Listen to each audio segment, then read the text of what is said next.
Howdy Panthers, welcome back to ApplyTexas Thursday. Today we will be covering 3 sections of the application.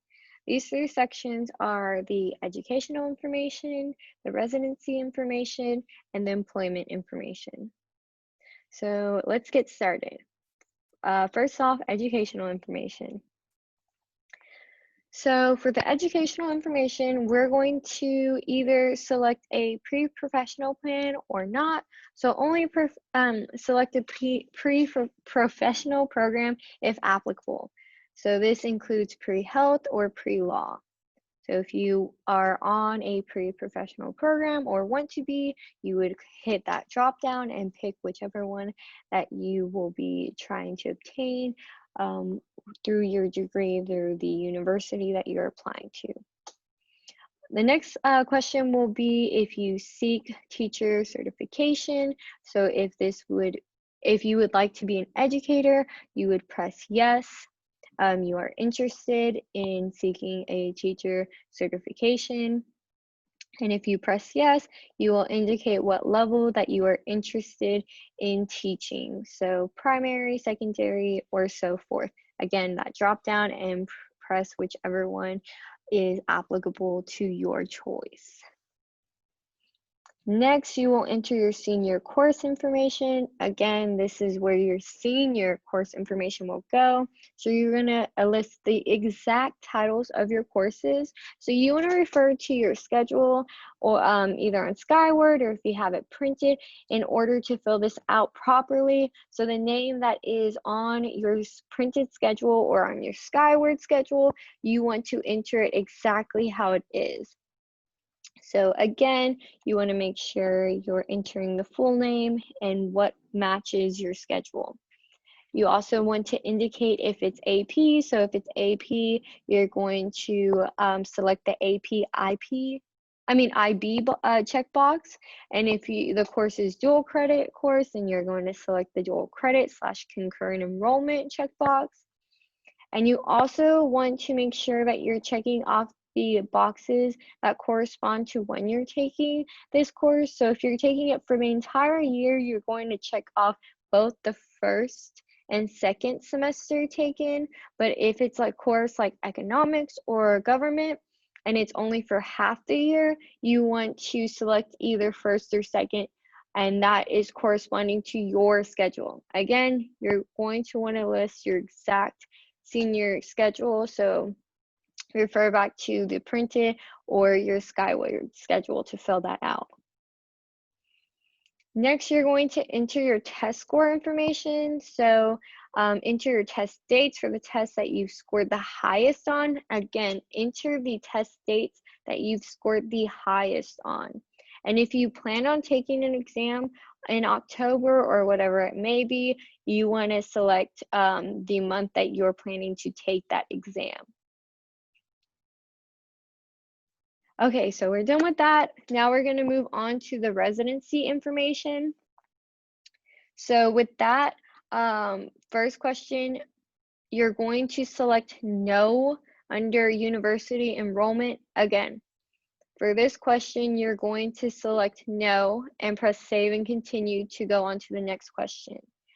None of you should be selecting yes since you've never fully been enrolled in college before. So again, the question is, during the 12 months prior to this term for which you are applying to college, do you have a public college or university in Texas? Or did you attend a public college or university in Texas in the fall or spring term? This answer should be no, because you are not fully enrolled in a college or university. You are still in high school and we're finishing that up. So again, this should be no, and then press save and continue. For the next section, you're going to press Texas because that is the state that you are a resident in. If you have been living in Texas since May 2018, you're going to press yes. If you have been living in Texas since August 2020, you're going to press yes. If you have answered no to these questions, you're going to come see your senior counselor or me or Mr. Trevino, because there are additional documents that you're going to have to send in. So again, if you press no for either one of these or both of them, you're going to come in and talk to either your senior counselor or to me and Mr. Trevino to discuss what additional documents we need to be sending to the college along with your application. Next, we're going to confirm the questions you have pressed. So you're going to look over them, make sure that you answered correctly and you filled in what you wanted to, and then you're going to press Save Page and continue with the application. Okay, the next section is employment information. So we're going to enter your senior enrichment activity and any work information. So again, we're going to follow the ApplyTexas format and make sure you're checking your grammar as you go through it, make sure things are spelled right and things of the sort. And